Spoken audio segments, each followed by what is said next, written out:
My YouTube channel. कैसे हैं आप सभी? आशा करती हूँ आप सब बढ़िया होंगे। तो फाइनली जो है दोस्तों, जैसे कि आप सभी को पता है कि यूकेपीएससी ने जो है लेक्चर की जो एग्ज़ाम डेट है वो जारी कर दी है। यहाँ पर 4 सब्जेक्ट की जो है दोस्तों अभी एग्ज़ाम डेट यूकेपीएससी द्वारा जारी कर दी गई है, जिसमें कि अगर हिंदी सब्जेक्ट की बात की जाए तो आपका जो हिंदी का एग्ज़ाम होगा दोस्तों ये 30 मई को आयोजित होने वाला है। ठीक है, 31 मई को जो है दोस्तों आपके इतिहास का होगा। इसके अलावा जो है दोस्तों 9 मई आपका भौतिक शास्त्र और 10 मई को जो है दोस्तों नागरिक शास्त्र की आपकी परीक्षा आयोजित होने वाली है। तो इन 4 सब्जेक्ट की जो है दोस्तों यूकेपीएससी द्वारा डेट जारी कर दी गई है। तो आप सभी जो है दोस्तों अच्छे से अपनी तैयारी करते रहें। यहाँ पर हम पाश्चात्य और भारतीय काव्यशास्त्र से रिलेटेड 600 क्वेश्चन करने वाले हैं और ऐसे क्वेश्चन रहेंगे दोस्तों जो आपकी पीवाईक्यू रहने वाले हैं, यानी कि प्रीवियस ईयर क्वेश्चन आपको यहाँ पर देखने को मिलने वाले हैं। जितने भी आपके भारतीय और पाश्चात्य काव्यशास्त्र से क्वेश्चन बने हैं विगत परीक्षाओं में, ठीक है, तो जितने भी आपके भारतीय और पाश्चात्य काव्यशास्त्र से क्वेश्चन बने हैं, ठीक है, अलग अलग। चलिए इसी के क्रम में आज देखते हैं दोस्तों। और आज का हमारा जो मेन टॉपिक रहने वाला है ये रहेगा काव्य का स्वरूप, उसके लक्षण, गुण, दोष और शब्द शक्ति पर। ठीक है, तो यहाँ पर आप पहला क्वेश्चन देख सकते हैं दोस्तों। तो पहला क्वेश्चन है कि जब अर्थ का ग्रहण अभिधा से न हो किंतु उससे संबंध हो तो अर्थ ग्रहण कराने वाले शब्द शक्ति को कहते हैं। ठीक है, व्यंजना, ध्वनि, लक्षणा या फिर अभिधा मूला। तो यहाँ पर क्वेश्चन में पूछा जा रहा है, यानी कि ऐसा अर्थ जिसका ग्रहण जो है दोस्तों अभिधा से न हो किंतु उससे संबंधित हो तो ऐसा अर्थ ग्रहण कराने वाले शब्द शक्ति को क्या कहते हैं। तो इसका जो राइट आंसर है दोस्तों ये आपका हो जाएगा ऑप्शन नंबर सी, लक्षणा। ठीक है, यहाँ पर आप इसकी अगर व्याख्या देखिए तो जब अर्थ का ग्रहण अभिधा से न हो किंतु उससे संबंध हो तो अर्थ ग्रहण कराने वाले शब्द शक्ति को लक्षणा शब्द शक्ति कहते हैं। तो यहाँ पर हम अगर साधारण भाषा में देखें तो जिसका शाब्दिक अर्थ और भावार्थ समान होता है उसे अभिधा शब्द शक्ति कहते हैं। व्यंजना शब्द शक्ति वहाँ प्रयुक्त होती है दोस्तों जहाँ वाक्य तो साधारण होता है लेकिन उसका जो है दोस्तों प्रत्येक पाठक और श्रोता अपना अपना भिन्न भिन्न अर्थ जो है निकालता है। यहाँ पर अगर शब्द शक्ति की बात करें तो शब्द शक्तियाँ जो है दोस्तों 3 प्रकार की होती हैं, अभिधा, लक्षणा और व्यंजना। ठीक है, चलिए नेक्स्ट क्वेश्चन है औचित्य के आधार पर होता है। ठीक है, औचित्य के आधार पर होता है सामर्थ्य निर्णय, सनद्धि निर्णय, अर्थ निर्णय या फिर उपयुक्त में से सभी। तो इसका राइट आंसर हो जाएगा ऑप्शन नंबर सी, अर्थ निर्णय। औचित्य के आधार पर अर्थ निर्णय होता है। औचित्य संप्रदाय के प्रवर्तक क्षेमेंद्र हैं और इनके ग्रंथ औचित्य विचार चर्चा है। इन्होंने जो है दोस्तों औचित्य को रस का प्राण माना है। चलिए नेक्स्ट क्वेश्चन है इनमें से कौन सी शब्द शक्ति का भेद नहीं है। व्यंजना, करुणा, अभिधा या फिर लक्षणा। तो यहाँ पर इसका जो राइट आंसर हो जाएगा ये हो जाएगा ऑप्शन नंबर बी। तो शब्द शक्ति 3 प्रकार की होती है, व्यंजना, अभिधा, लक्षणा और व्यंजना। तो यहाँ पर इसका जो राइट आंसर है ये हो जाएगा आपका ऑप्शन नंबर सी, यानी कि करुणा। ठीक है, यहाँ पर आप देख सकते हैं दोस्तों तो करुणा शब्द शक्ति का भेद नहीं है, जबकि अभिधा, लक्षणा, व्यंजना तीनों शब्द शक्ति के भेद हैं। अभिधा की अगर हम बात करें तो शब्द की मुख्य अर्थ का बोध कराने वाले शब्द शक्ति को अभिधा शब्द शक्ति कहते हैं। लक्षणा की अगर बात करें तो मुख्यार्थ का बाधा होने पर रूढ़ि या फिर प्रयोजन से जिस शक्ति द्वारा अर्थ का ग्रहण होता है उसे लक्षणा शब्द शक्ति कहते हैं। और यदि अगर व्यंजना की बात करें तो जब अभिधा, लक्षणा द्वारा अर्थ ग्रहण नहीं होता है तब जिस शक्ति के द्वारा जो है दोस्तों अर्थ की प्रतीति होती है उस शब्द शक्ति को व्यंजना शब्द शक्ति कहते हैं। ठीक है, तो यहाँ पर शब्द शक्ति की अगर बात करें तो शब्द शक्ति 3 प्रकार की होती है, अभिधा, लक्षणा और व्यंजना। चलिए आगे देखेंगे और अगला क्वेश्चन है निम्नलिखित में से कौन सी कृति आई.ए. रिचर्ड्स की है। ठीक है, सॉरी आई.ए. रिचर्ड्स की नहीं है। तो यहाँ पर ऑप्शन है दोस्तों principles of literary criticism, the philosophy of rhetoric, culture and anarchy या फिर इंटरप्रिटेशन इन टीचिंग। तो यहाँ पर अगर हम बात करें दोस्तों जो आई.ए. रिचर्ड की जो पुस्तक नहीं है तो ये हो जाएगा आपका option number C, culture and anarchy. ये जो है दोस्तों मैथ्यू अर्नट की पुस्तक है। बाकी ये तीनों ही पुस्तक जो है दोस्तों आपके आई.ए. रिचर्ड्स की है और ये जो पेपर बना है दोस्तों यूजीसी नेट दिसंबर 2015 में। ठीक है, चलिए तो क्वेश्चन है दोस्तों, क्वेश्चन है आपका किस आचार्य ने वर्ण सौंदर्य को सभी अलंकार से बढ़कर माना है। ठीक है, वर्ण सौंदर्य को जो है दोस्तों सभी अलंकारों से बढ़कर माना है। ऑप्शन है भामा, दंडी, रुद्रट या फिर आनंदवर्धन। तो इसका राइट आंसर हो जाएगा आपका ऑप्शन नंबर ए, भामा। ठीक है, तो भामा ने जो है दोस्तों वर्ण सौंदर्य को यानी कि औचित्य को जो है दोस्तों सभी अलंकारों से बढ़कर माना है।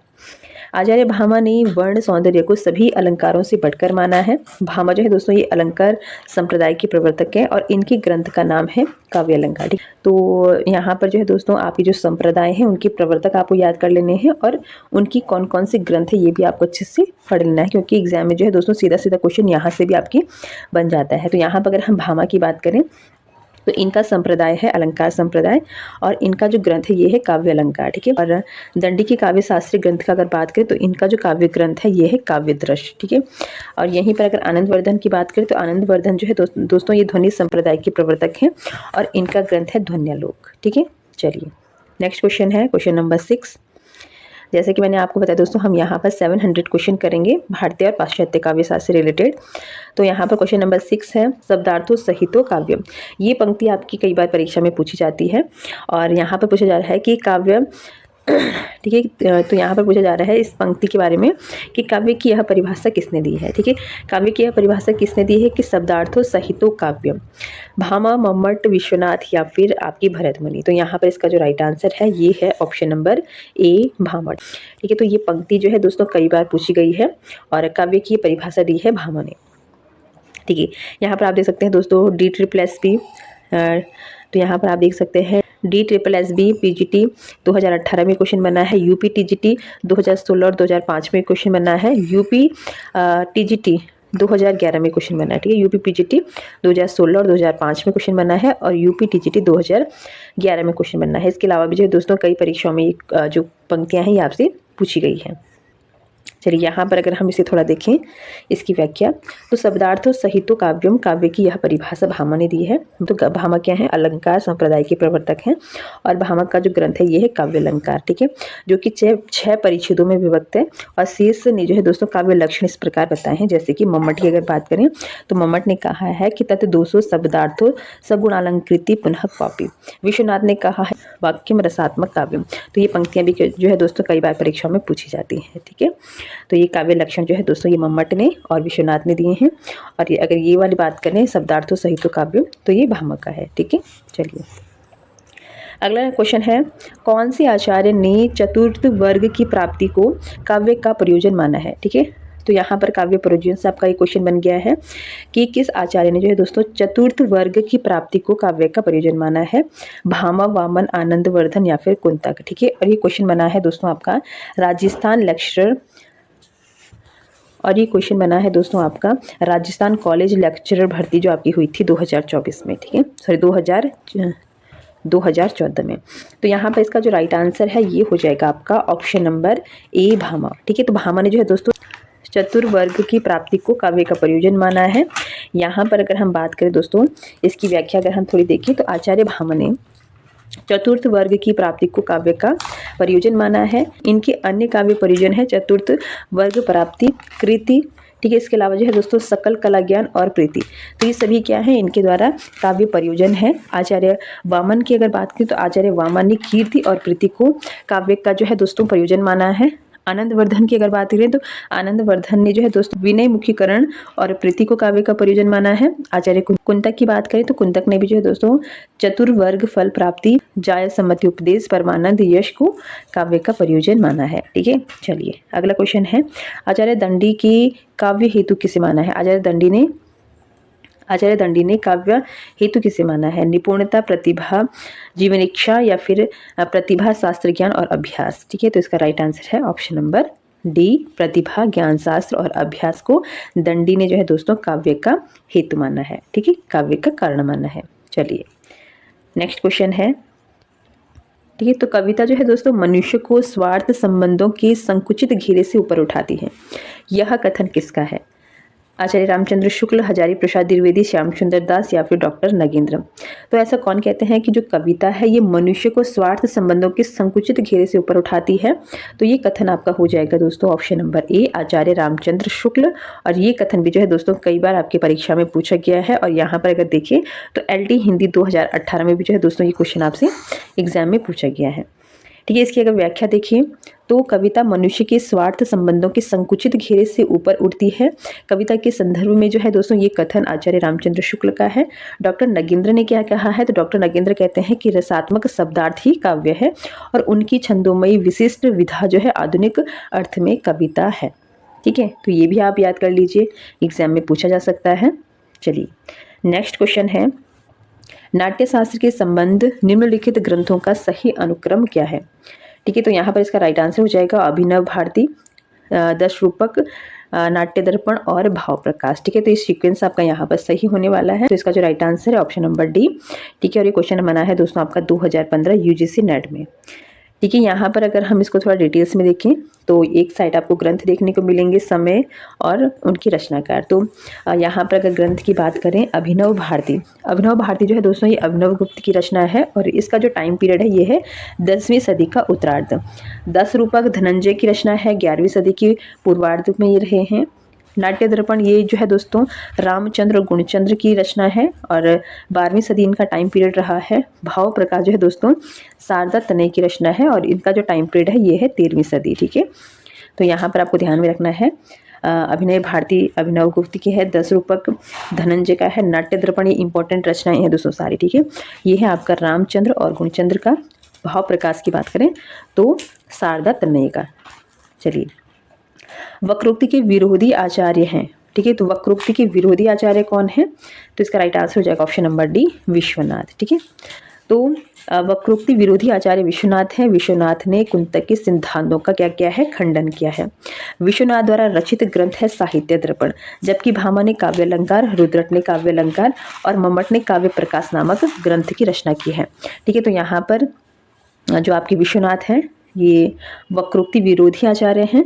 चलिए नेक्स्ट क्वेश्चन है, अभिव्यंजनावाद के प्रवर्तक हैं। अभिव्यंजनावाद के प्रवर्तक हैं, राइट आंसर हो जाएगा क्रोचे। ठीक है, तो यहाँ पर प्रमुख सिद्धांत और उनके प्रवर्तक देखें तो प्रतिवाद के प्रवर्तक हैं प्लेटो, इसी के साथ अनुकृति सिद्धांत, विरेचन और त्रासदी सिद्धांत के प्रवर्तक हैं आपके अरस्तु, और मार्क्सवाद और प्रगतिवाद के जो आपकी प्रवर्तक रहे हैं ये रहे हैं कार्ल मार्क्स। ठीक है, चलिए नेक्स्ट क्वेश्चन है, किस पाश्चात्य आलोचक ने हमारी मूल्यांकन संबंधित अवधारणाओं का संबंध मानसिक उद्वेगों से माना है, तो ये माना है I.A. रिचर्ड्स और इनका जो सिद्धांत है ये क्या है, मूल्य सिद्धांत भी माना जाता है।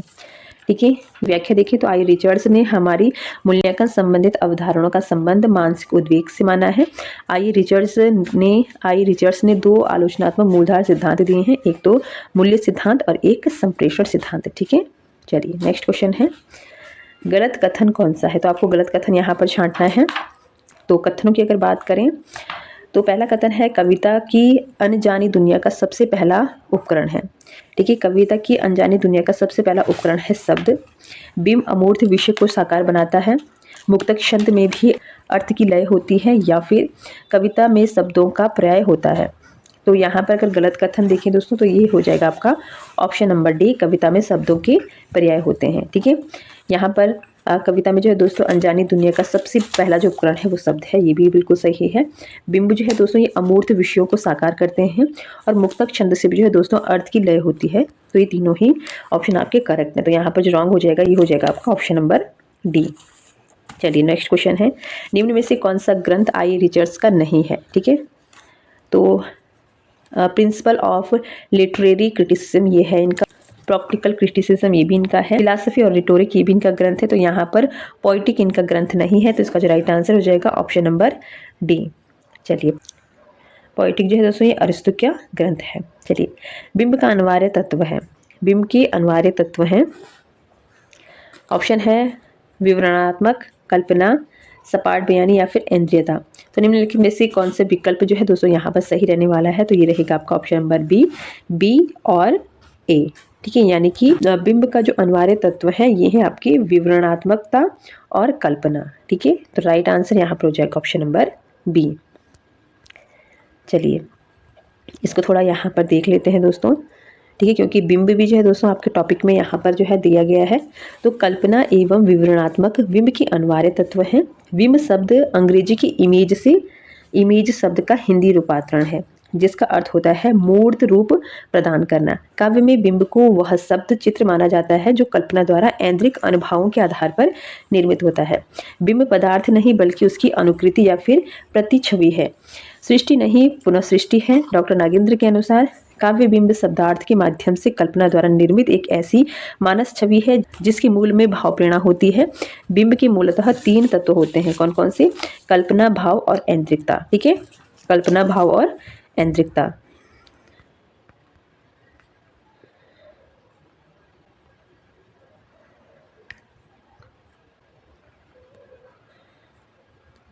चलिए दोस्तों, जल्दी जल्दी अपना क्वेश्चन करते हैं, नहीं तो जो है दोस्तों वीडियो काफ़ी लंबी हो जाएगी और हमारे क्वेश्चन भी कवर नहीं हो पाएंगे।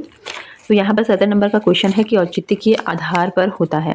ठीक है, औचित्य के आधार पर होता है सामर्थ्य निर्णय, सन्निधि निर्णय और अर्थ निर्णय। तो राइट आंसर हो जाएगा ऑप्शन नंबर डी। चलिए अगला क्वेश्चन है, साधारणीकरण के विषय में कौन सा कथन सही है? ठीक, तो साधारणीकरण के विषय में कौन सा कथन सही है ये आपको बताना है। तो पहला कथन है दोस्तों, साधारणीकरण रसास्वाद की बात की प्रक्रिया है। ठीक है, तो यहाँ पर मैं बता दूं दोस्तों, जो साधारणीकरण है रसास्वाद से पहले की प्रक्रिया मानी जाती है। ठीक है, तो ये ऑप्शन आपका यहाँ पर गलत हो जाएगा। साधारणीकरण जो है दोस्तों आलम्बन धर्म का होता है, बिल्कुल सही है। इसके अलावा साधारणीकरण के लिए जो है दोस्तों भोजकत्व व्यापार का होना अनिवार्य है, ये भी आपका सही ऑप्शन है। और साधारणीकरण के बिना रसानुभूति संभव नहीं है। ठीक है, तो यहाँ पर आपका जो सही आंसर हो जाएगा ये हो जाएगा ऑप्शन नंबर बी और सी। ठीक है, बी और सी, तो यहाँ पर आपका जो आंसर करेक्ट हो जाएगा ये हो जाएगा ऑप्शन नंबर सी। चलिए नेक्स्ट क्वेश्चन है, यहाँ पर फिर से जो है दोस्तों काव्य लक्षण दिया गया है और आपको बताना है कि काव्य लक्षण किसका है। तो काव्य लक्षण है दोस्तों, तद दोषो शब्दार्थो सगुणालंकृति पुनः क्वापी, यह काव्य लक्षण किस आचार्य का है? ठीक है, तो ये जो है दोस्तों प्रसिद्ध काव्य लक्षण है आपका आचार्य मम्मट का। तो राइट आंसर हो जाएगा ऑप्शन नंबर डी। रस विवेचन में चित्र तुरंग न्याय की कल्पना इनमें से किस आचार्य ने की है? तो चित्र तुरंग न्याय की जो कल्पना है दोस्तों ये की है आपके शंकुक ने। तो राइट आंसर हो जाएगा ऑप्शन नंबर ए। यहाँ पर अगर हम देखें दोस्तों तो रस सूत्र की व्याख्या करने वाले जो है दोस्तों 4 प्रमुख आचार्य रहे हैं।